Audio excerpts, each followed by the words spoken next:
Louisiana All American Sports Show. Louisiana All American Sports Show. Louisiana All American Sports Show. Louisiana All American Sports Show. Louisiana All American Sports Show. Louisiana All American Sports Show. Louisiana. If the sports you wanna talk about, then listen to the hottest show that's coming out the South. It's Eric Hatfield and Coach Perry Daniels, man. They're gonna sit you down and tell you all about the game and make it plain. 96.9 FM, that's the station. To hear the best sports talk show in the nation. Without hesitation, you should get with this and get your popcorn ready for you better not miss. Louisiana All American Sports Show. Louisiana All American Sports Show. Louisiana All American Sports Show. Louisiana. It's Joker B. Check us out.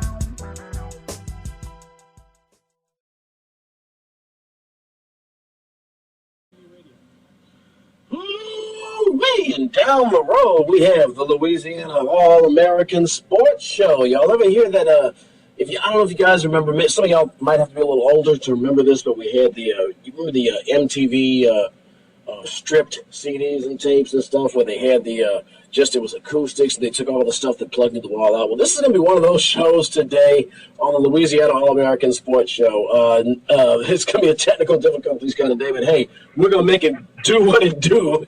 As it says, we got Coach Perry Daniel on the line, and we have yours truly, Eric Hatfield, here today on the Louisiana All American Sports Show. Coach, good morning. How's it going out there in the nation's capital? It is a beautiful day in the nation's capital, Eric, and I'm excited to see where we go with this show. I'll tell you what. Those of you that listen to a lot of talk radio, you get to know your hosts, and you can kind of get to know the scenes behind the scenes. And today, this is a Murphy's Law kind of day. Joker. This is Eric Hatfield, Coach Perry Daniels on the line. Joker is, like I said, man's got to get his paper, and he had to work today. We didn't find this out, though, until not too long before the show. My computer has gone kaboom. I'm a little under the weather. It's going to be that kind of a day. You're going to see the raw talent, R-A-W, raw, like WWE, but we're still going to make it work because we're here for you, Baton Rouge, on Louisiana All American Sports. It's a gorgeous day out, except for the heat. It's a gorgeous day outside. It's beautiful. But if you're not going to be outside, you should get outside, and you should get in your car, go somewhere, do something fun, and flip on 96.9 FM WHYR-LP, Baton Rouge. Community radio. We have a good show. We're going to deliver the best show that we can bring to you. We got Coach Nick Mitchell of the Port Allen Pelicans. He's going to be calling in. He's going to be giving Coach Perry Daniels a shout in a few moments.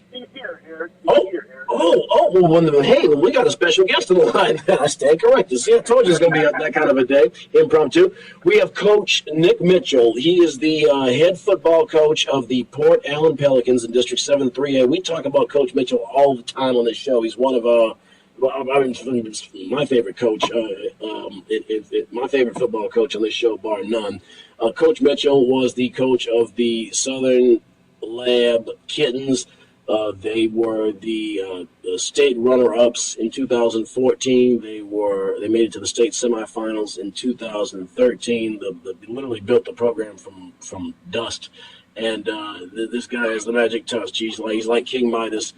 Coach Mitchell, it's great to have you on the show. How are you doing today? I'm doing just great, man. I appreciate you having me yet again.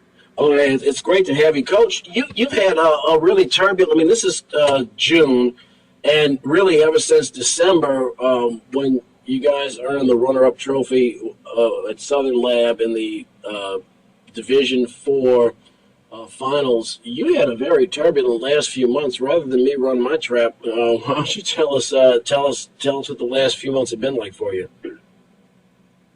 Well, it actually has been a great opportunity for me the last couple of months. I know, coming out of the run-up trophy run that we had at Southern Lab, we did as well as we possibly could there, and I think we built the program up to, expectations of a program that most of the schools, really, really desire to have, and it was a grind over a 4-year period.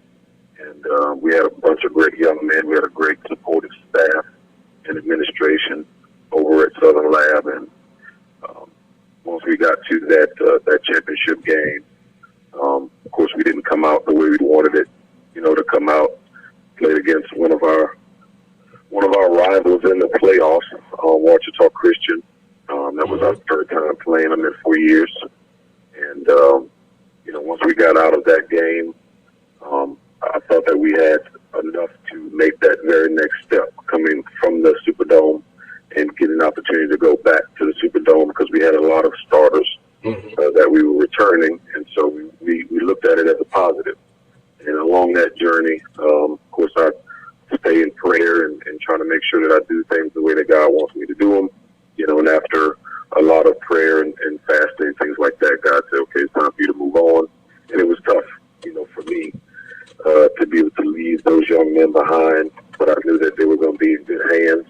I knew that they were prepared, not just mentally and spiritually, but physically, to take on that next step in the journey of their lives. So once I got a chance to move on, I went to East St. John.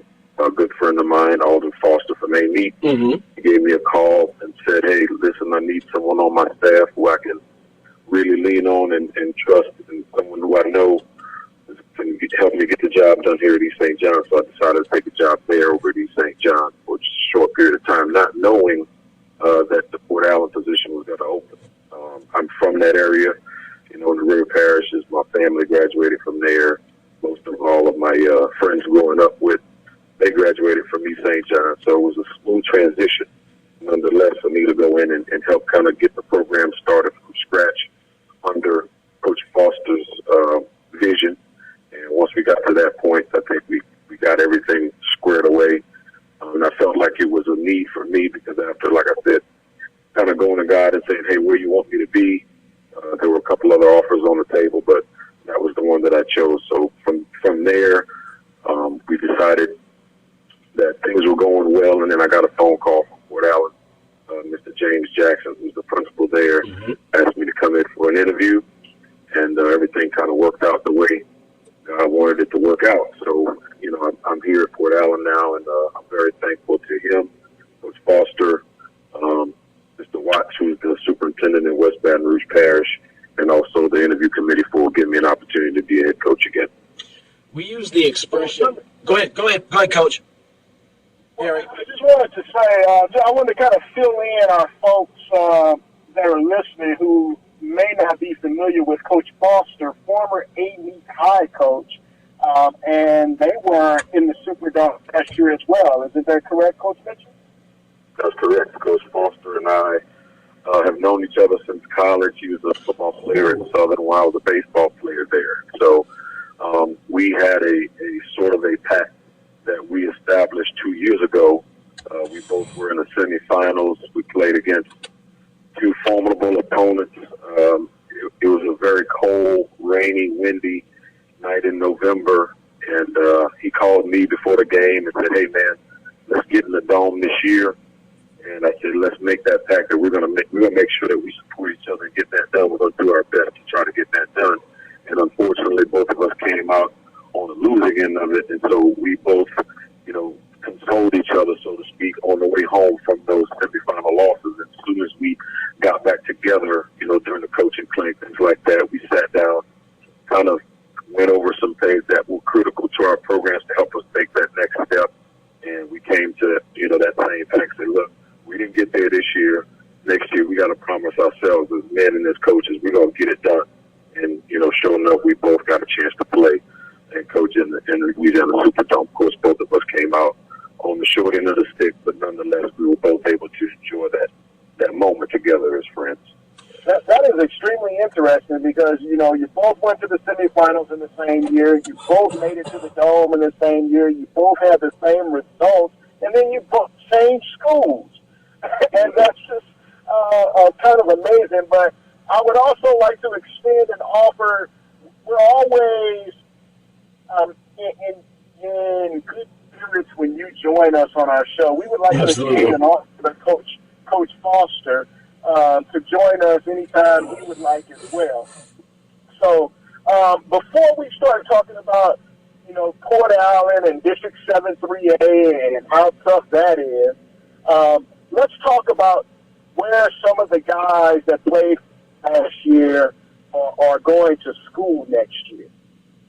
The guys from Port Allen or the guys from Lab. The guys that played for you under your tutelage at Southern Lab. And in particular, one Mr. Derek Pate. I know that's Terry. That's got to be one of the ones you're waiting on, right? Well, yes, sir. Yes, but he has other great guys on that team. Absolutely. Yes. Well, we had quite a few seniors last year, and when I say quite a few, I mean, you know, when you have a smaller school, 1A school, when you get up in the teens, you usually have a pretty big graduating class. This year we had 4 or 5 guys that we knew had an opportunity to play college football, and starting with Javon Ferguson, he signed with New Mexico State. Joseph McWilliams signed with Grambling. Trevor Samuel signed with New Mexico Military College, and also we're just waiting on Derek Pate. He still has some hurdles that he needs to cross, but he's going to cross them nonetheless, and he should be signed here within the next couple of weeks. I spoke to him last week, and he's well on his way. We just have to continue to work to get him to his qualification needs for college, and he should be just fine. He's going to play college football, no doubt about that. Coach, Javon Ferguson played a zillion positions. What position, realistically, do you think he's going to play in college? He's probably, now where he is, he's going to probably play outside linebacker. Okay. For us, he played inside linebacker, and he's a little bit heavier. Now he's trimmed down. He's probably 205, 210, and he looks really good. He's ready. As a matter of fact, today's his birthday, so let me just send a shout-out to Javon Ferguson. All right. Tell him happy birthday over the radio, but he's going to play. He's probably going to play outside linebacker or strong safety in New Mexico State. Coach, you know, you came into a really, it's interesting, Southern Lab, you built that from the ground up. Port Allen's a little different. Port Allen's, it's a good program. It's not great. Tell me about your strategy for coming into Port Allen. Your cupboard isn't bare, but that could be a blessing, and it can also be a liability at the same time because you still have to deal with some people who are established. So give us, I guess, a summary on the blueprint that Coach Mitchell has for Port Allen High School. Well, the first thing we wanted to do, we wanted to make sure that our focus was on the basic needs from an academic and intelligence standpoint for our young men.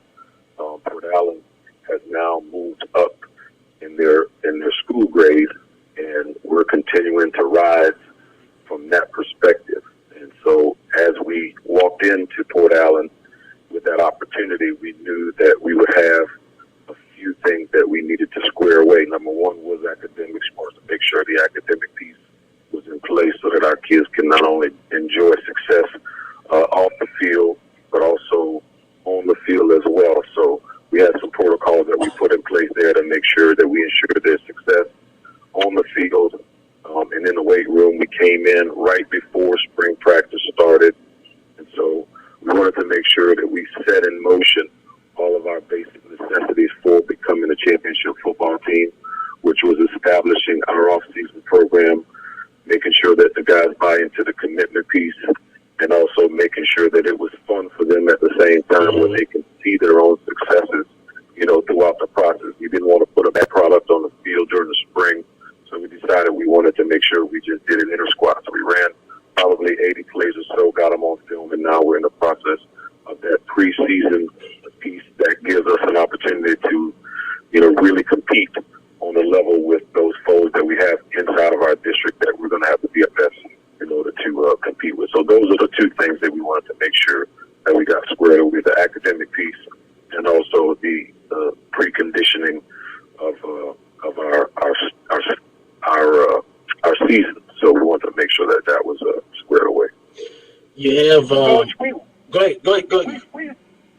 We talk about that district over there a lot on our show, and in my personal opinion, it is the best district across all 3 major sports. throughout the state. Football, basketball, baseball, it is probably the most competitive district. Bar classification as well. Mm-hmm. Let's talk about some of those teams there and some of those challenges there. If you could dive into the district a little bit. First of all, I agree with you. I think it is the most competitive district, and I think it ranks up among the top districts in the state throughout every single classification. If you go Class 1A through 5A, Division 1 through Division 4, whichever way you want to name it, I think it ranks among those districts like the River Parish districts and some of the North Louisiana districts, because you have very good programs who are now setting themselves up to be sort of dynasty-type programs. And those coaches have done a very good job all the way across the board of not only producing great football players, but also producing great football programs. And with those being in the same district, it becomes much, much tougher as a coach and as a program.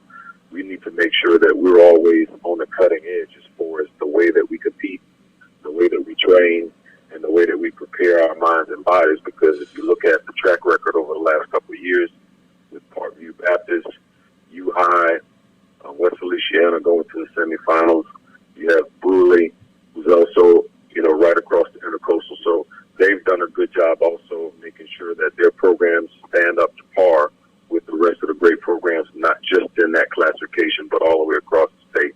And so with that in mind, as I said, we've got to make sure that we're prepared each and every week. And you start adding in all of those teams. You start the district, at week 4, you got to be prepared by week 4 to play an entire football game, if not more, because all of those games are going to count. And when they count, you got to be at your best in order to make sure that you ensure your own success. Coach, I've often said, go ahead, Perry, you got something? No. Let's get one more in, and then we're going to have to run. All right, hey, Coach Mitchell, I've often said that you are the ultimate strategist. That you with Southern Lab, you really you made them strong by getting them roughed up a little bit, to use some vernacular, against some tough competition.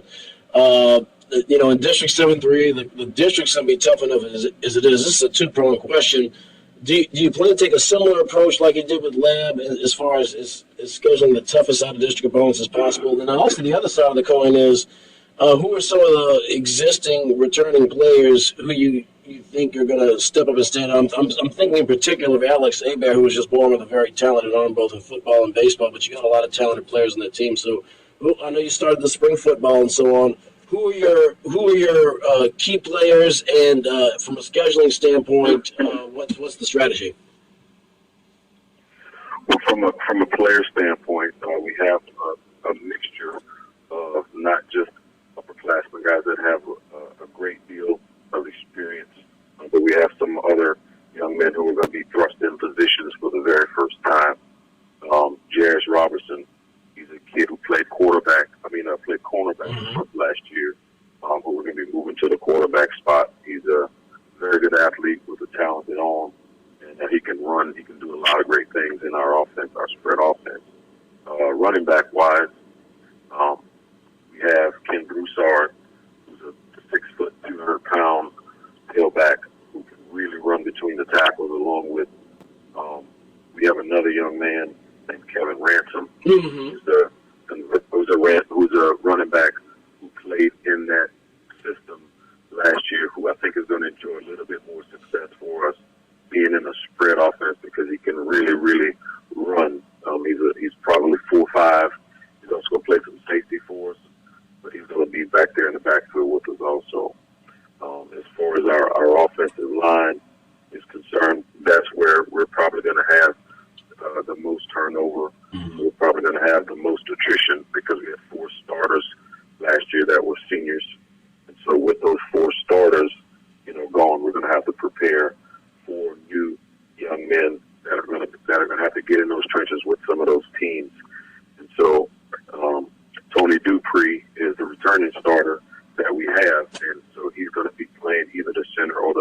tackle spot because he's a taller, longer, more athletic young man. He's 6'5" and about 300 pounds. So we've got to make sure that we protect the backside of the quarterback. We're going to do a good job there. Receivers-wise, when I first got to Port Allen, we started putting in our offense. The very first day, we lined everybody up at receiver. We only had about 5 or 6 of them, and there's about 15 running backs back there. And I said, wait a minute, we're running a spread offense, so we're going to definitely need more receivers, less running backs. And once they realized that our offense was more of an equal opportunity offense as far as spreading the ball around, then we started adding more guys. So with that in mind, we have a kid by the name of B.J. McClay, who plays tight end. He's going to be there with us in the slot. A.J. Bynum and Andre Williams are going to play outside for us. We have a young man named Donald Johnson, who's about 6'3", about 180. And we have some guys that have a lot of length. It's a lot different than, of course, when I was at the other school. Most of our guys were right around 6 foot. Most of these guys are 6'2", 6'3", and they can run. So we'll have a really good opportunity to stretch the ball vertically and also horizontally. On defense, we have some rebuilding to do as far as our defensive line. But we do have a young man that's coming back named Xavier Antoine, who plays defensive end. And we also have a young man named Trayvon Dixon, who's a really, really tough nose guard, 3-tech type, who's very, very strong. I think our biggest strength is going to be in the defensive backfield. We have James Jones, who's a 3-year starter. We also have Jawan Johnson, who's going to be moving to the cornerback and free safety spot.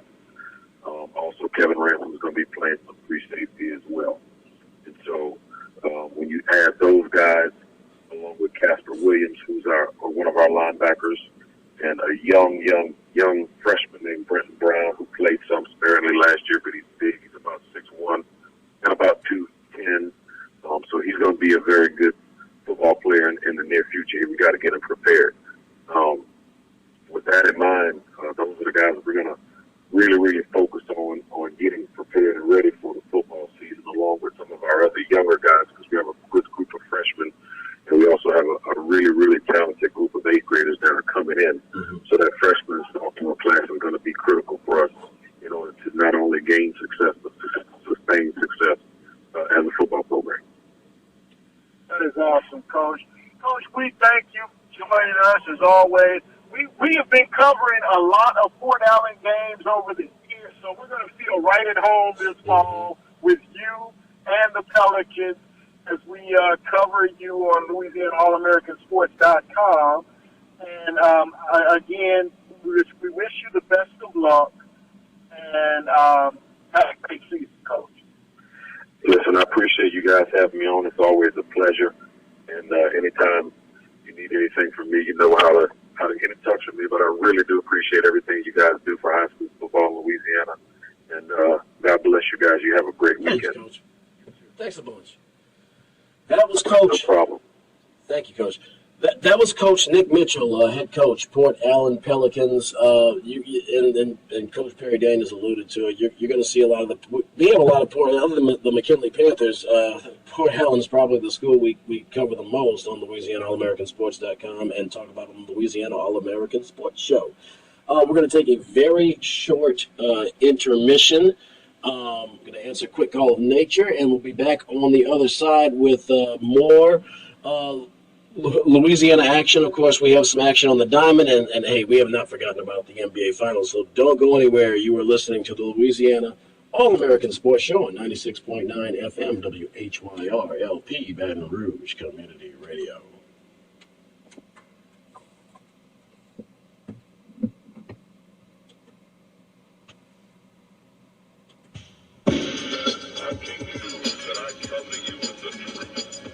Streets took just 4 lives overnight, all the result of gang-bang stupidity. By the way, you gangsters should know one of your victims was a 3-year-old girl. Local gas numbers, you still don't get it, do you?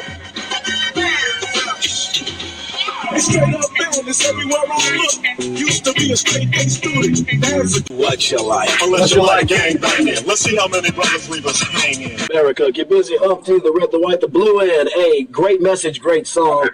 going back in the day, back in the world, all in the same gang by the West Coast All-Stars.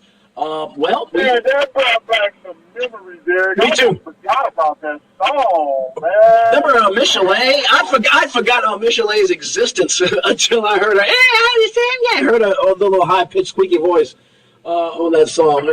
Great message, man. It's a timeless message too. You know. Anyway, I'm not going to comment on the music. I'll let it speak for itself. But yeah, that did bring back some memories. But you know, speaking of from the past now back to the present, as we hop in, hop out of the DeLorean and get right back to the year 2015. Well, I tell you what I can show you.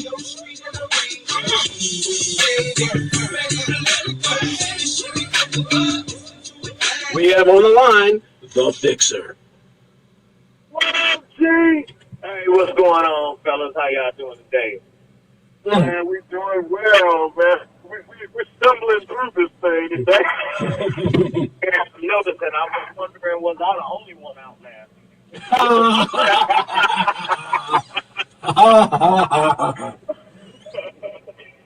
Look, man, big props to Mitch, you know, because he really helped us out here. What do you have for us, man? Let's start off with the odds NBA Finals prior to Game 1. It was 3-1 for Oakland, Golden State. But now the odds is just ridiculous since Kyrie Irving's injury, just like 13-4, something like that. You'd have to bet $1 million to make like 50. Okay. It sounds like it's a good idea to just put $100 on Cleveland if you're the gambling type and hope for the best. Well, that would be 100 coming to me. Some kind of way I would get that 100 out to get signal. I don't know how, but some kind of way that would be the way to die. Yeah, he won't win the NBA championship by himself, and right now he's pretty much alone. And I know you brought this up a couple of times in the show. You talked about the Stanley Cup Finals. I gotta say, I'm not a big hockey fan, but the playoffs are really fun to watch. What's the? I think Chicago won Game 1, if I remember correctly. What's the straight dope on Lord Stanley's Cup? Well, due to the fact that I haven't been watching that lately, okay. I'm gonna be honest and say I don't know. All right, fair enough. I hear you. Fair enough. I hear you. But tell us this, though. So we do have an opportunity to witness something very historic on the horse track. And we almost had this opportunity. Well, we had the opportunity last year, and it didn't come to fruition. But the American Pharaoh has the opportunity to achieve the Triple Crown. What are the odds there?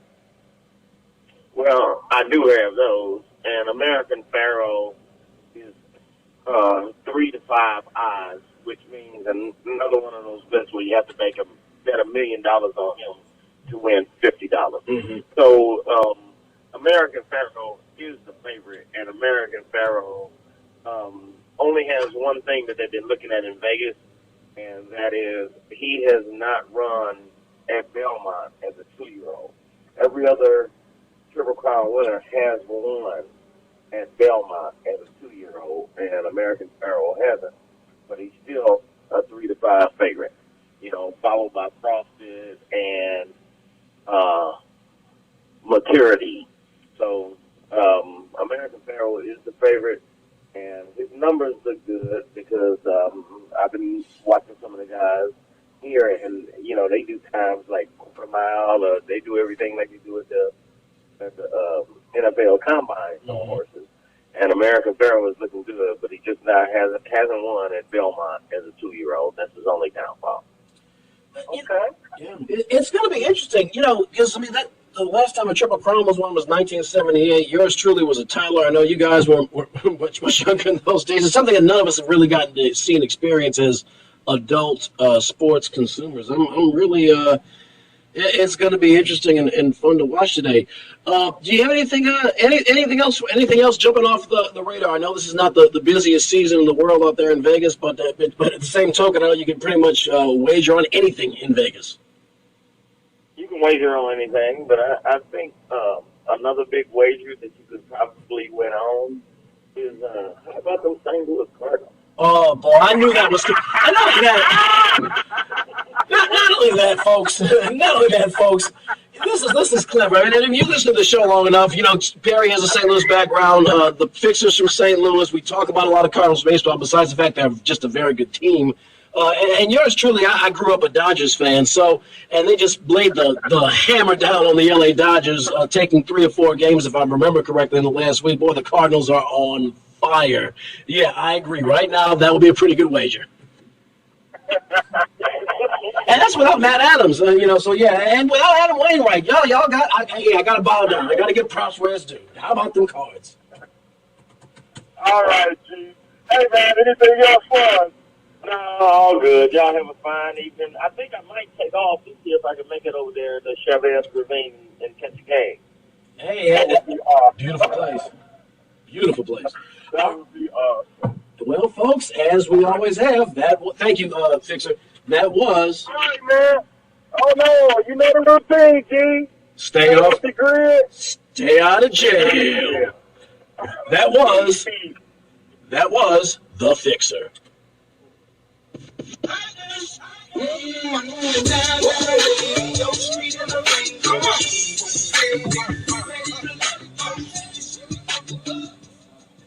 Oh, the Fixer. I knew he was going to slip. He was so vanilla for a while. I knew he was going to slip in something. And there it goes. But I can't hate, man. The Cardinals are on fire. Speaking of the Diamond, we have the Louisiana State University Tigers in the NCAA tournament, the big dance in baseball. LSU, look, I as a sports fan, and I guess as a grown-up, I try to take the mental steps to guard myself from acting like a child and getting disappointed when my team loses. And last year, the LSU had one of the best regular seasons ever. They advanced to the Super Regional, and Houston blew them to smithereens in the deciding game. I'm trying to not get too excited, but it's hard to not get excited about this team, the way they've been pitching and playing defense, at least the way they did in the regional. Well, today the LSU Tigers take the field, or tonight I should say, the LSU Tigers take the field against the Louisiana Lafayette Raging Cajuns. And look, our friends to the west are pretty talented too. It's going to be a really good intrastate matchup between the Raging Cajuns and the LSU Tigers. LSU right now is 51-10 on the season. Louisiana Lafayette is 42-21, but those are both very good records, and ULL is very capable. We have a Friday, Saturday. Strike that what I just said. We have a Saturday, Sunday, Monday format. Monday, if necessary. It's a best-of-3 series. Tonight's game will be on ESPN 2. LSUsports.net is reporting that Sunday's game will be on ESPNU, and Monday's game will announce. All games will be on the radio on 98.1 Eagle. Look, we got some very, very, very talented pitchers in Alex Lang, who has just been gangster on the hill, and Jared Poche, who stepped up when he was needed the most last Monday against UNC Wilmington Seahawks. Those two gentlemen, I'm pretty sure Lang is going to pitch today, and Poche should be pitching tomorrow. And if they are even close to their form, I would expect a nice round number in ULL's score column. At the same token, though, LSU's batting has been not batting. The batting's been okay. The offense, their run-scoring capability has been so we'll see. But, hey, if you like action on the diamond, our Tigers right now are the only show in town, and it's going down tonight.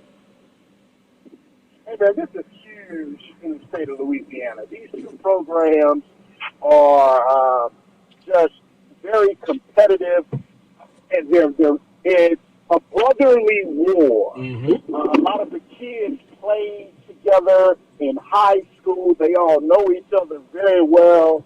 It's going to be interesting. There's a lot of excitement in the Baton Rouge community regarding this.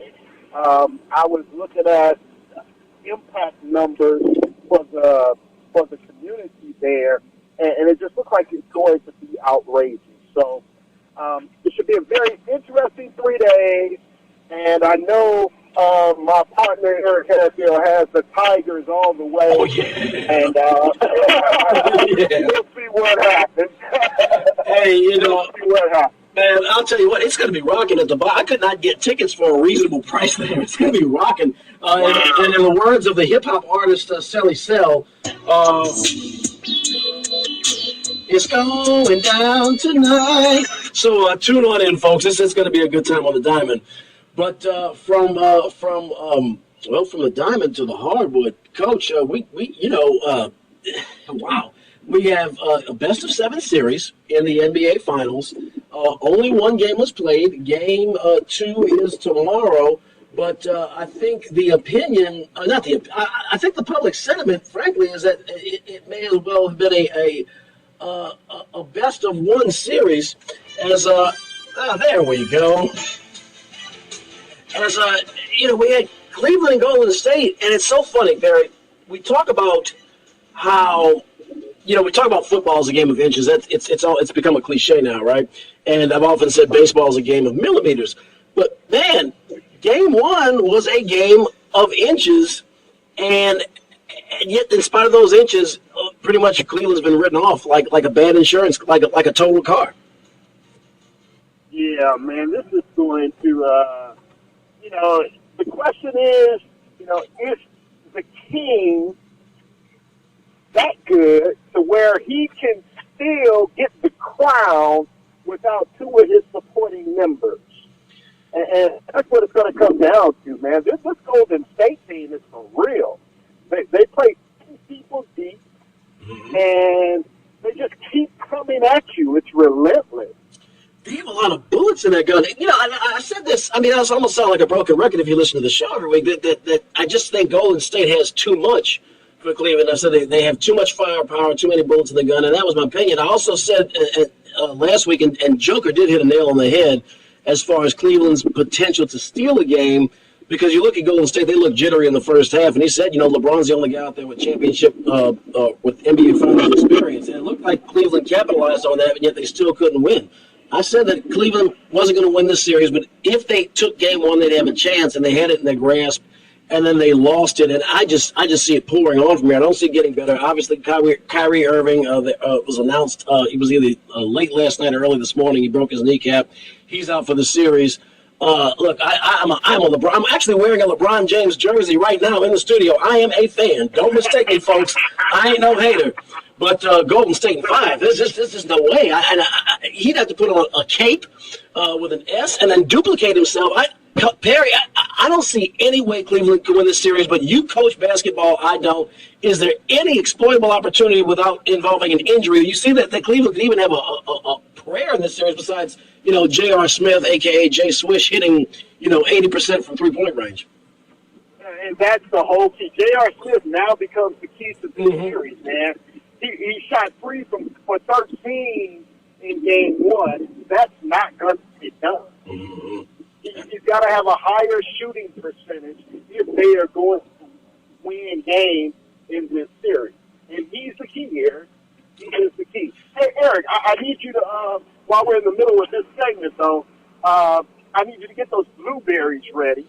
Okay. Because, so that we can go ahead and do that. And as soon as that happens, we'll resume back with our NBA coverage. So it's going to be interesting. Now, Cleveland's going to put on a really good show once they get back to Cleveland. Absolutely. It's going to be interesting to see how that young Golden State team reacts on the road in the finals. It is, and Joker brought up, and that's why I think it's Golden State in 5 as opposed to a sweep. I just think that the inexperience factor is going to work against not working. I think Golden State's going to win, but I do think that it's going to give Cleveland a small opening. LeBron's been there, and I saw the jitters in game 1. I think you're going to see the jitters in game 3 when they go back to Cleveland. But anyway, so we got. You said I got those blueberries ready for you. They're ready. All right. Okay, so generally we start with a phone ring. Oh boy. I told you it's going to be a technical challenge today. Sorry about that. That's an E1 on the picture right there. Sorry about that, folks. Well, so we're just going to go vanilla on this. We're introducing a guest. We have the St. Louis GOAT. The St. Louis GOAT. Hey, how you doing? We're doing super fantastic, sir. How are you? Oh, I'm great. Let us know. I want you to do this for me, man. Explain to our listeners what GOAT means. Well, GOAT means great on any track. Great on any track. And what is it that you do again? I rap. I'm on. Hey, well, Okay. So you can rap great on any track. So Eric's about to cue up a track, and we're going to give you a few moments to do your thing. The St. Louis GOAT. Hey, great on any track. I mean, you can't just come on the show and say it. You got to bring it. So let's see what you got for this cold-blooded track right here. No.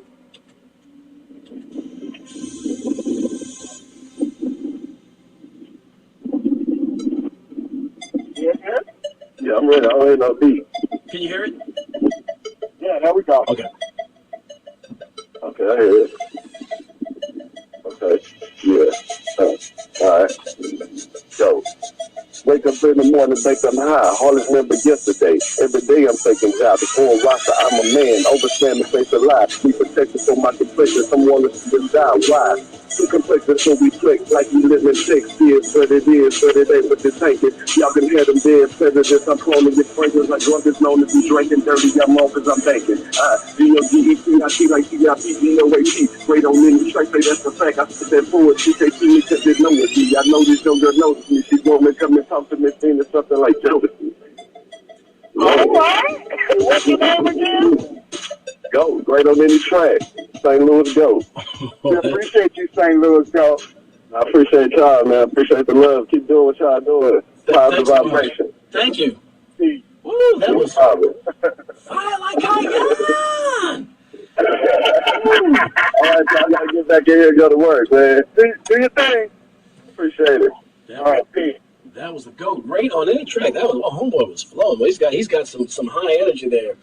But back to the city of Cleveland and home of the at least we'll be home for 3 days of the maybe 2 days of the NBA Finals, and that's the fun part, and there's a little bit of not so fun part. I wasn't sure if you were going to weigh in on that or not, but anyways, we will turn our focus back to Cleveland and Oakland, for that matter. Yeah, let's do that. Here's what's concerning. This has the makings of a very competitive series. Game one was really close. Yeah, when I took a look at the stats, shooting, Golden State shot 44% from the field. The Cavs shot 41. Rebounds, Golden State 48. The Cavs 45. Assists, Golden State 24. The Cavs 19. I mean, everything extremely close. There were several lead changes, several ties. The game went into overtime. Mm-hmm. Kyrie Irving's injury is actually depriving basketball fans of what had the making of a really good series. It did. It's so funny because one of the ESPN radio guys had a great analogy, and I'll PG it for our listening audience. But he said, in so many words, that Game one was like a very good quality time with the missus, if you will, and then afterwards it was like critiquing it. It's like turning around and critiquing it, if you will, and This series went from stud to dud in no time. With the Irving injury, you could they found a way. I didn't think they could overcome Kevin Love, but they did. It's stick a fork in them, man. They're done. Much like the system of justice and law enforcement could be in Central Ohio right now, Perry. So look, man. Let's talk a little bit about other basketball news in the Crescent City. There is a new head basketball coach in town. Yeah, we got head coach Alvin Gentry. He's the offensive assistant to Steve Kerr of the Golden State Warriors. Gentry's trying to put a ring on his finger right now. Also, former Milwaukee Bucks player, if you're a little older. Very good guard. I like the hire. I do like the hire that the Pelicans made in Alvin Gentry. I was rooting for Tom Thibodeau, but when they hired Gentry, I stepped back. I said, you know what, this could be pretty good. Gentry is. Put it to you like this: coaching, assistant coaching, is a lot like offensive line play in the NFL.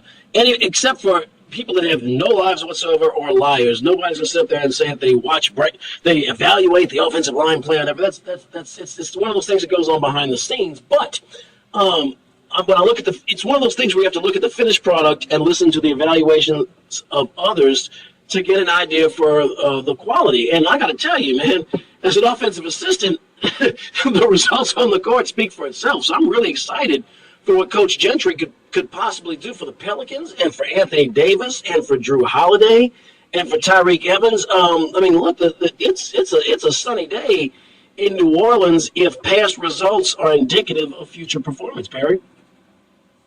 Well, let me give you some past results stats. Coach Gentry, as a head coach, has been a head coach in the NBA for 12 seasons, Mm-hmm. 4 different teams. Oh, maybe 5, but I need to check that. But 335 W's, 370 L's, Right. for a winning percentage of 475. So, it's going to be interesting here. I can see it being a nice product, exciting product that will attract fans. He's never finished higher than second place in addition in a conference in his division. So I'm not sure. It depends on what your expectations for the team are here. You've got what seems to be the consensus rising star of the league in Anthony Davis. And everyone seems to have that opinion. So it's just going to be interesting to see exactly how far this Pelicans team can go. I'm thinking that, will they do better than they have in the past? I would say yes. I would think that now you're looking at a team that may get to the second round and be very competitive in the second round of the playoffs. But I'm not sure if this current roster. Now, if you change the roster, then you have to reevaluate the situation. But I don't think that this current roster can go beyond the second round. I think those are all very fair criticisms, Perry. Real quick to our audience, coming up in about 2 minutes, we have Noel Jackson with Music Satisfaction here on 96.9 FM WHYR-LP, Baton Rouge Community Radio. We have Noel coming up very shortly. I think those are all very fair criticisms, Perry. There's